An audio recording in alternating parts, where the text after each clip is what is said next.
hip tuck from a prone position.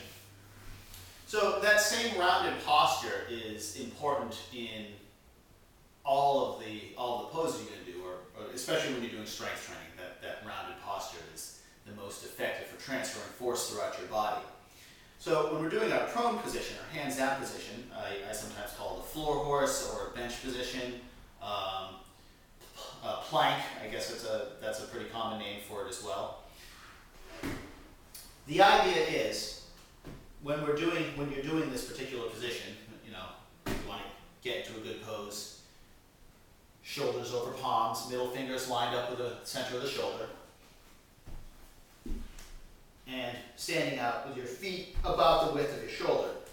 All right, there's a lot of key points to this posture, but what I really want to get to today is how to round your hip. Okay, that's the most important part, because tucking that hip under it totally changes what you're doing with the pose. Like right now I'm straight, my body's flat. Okay, and there's some force going on here. I feel some force in my arms. I feel my low back pulling down a little bit. Okay, but if I push forward with my toes and keep my shoulders steady, right, I rock the hip under. See what's happening there? The hip curves under, right? The hip curves under when you're doing that. Rocks under. Now, the key is to push forward with your toes and rock the hip under without rolling your shoulders forward. Right? Because now I'm just going forward and back, which is fine. That's an exercise as well. But if I keep the shoulders steady and I tuck the hip under, there's going to be a tendency to want to tuck the hip under and lift all the way.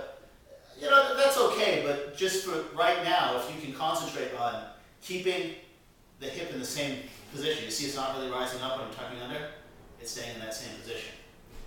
Right? And just doing that exercise, just holding this and doing little repetitions, rocking under, straightening, rocking under and straightening. You can even take a few breaths while you do that, right? Breath in, straighten up and breath out. Rock under, again, breath in, and rock under. And that will give you the basic idea of what you're looking for in that pose, and it'll really change what's happening. It's the hip tuck. There's also, you also want to round your shoulders as well, but first concentrate on getting that hip rolled under. It takes a little bit of time, but once you get it, you'll feel a world of difference.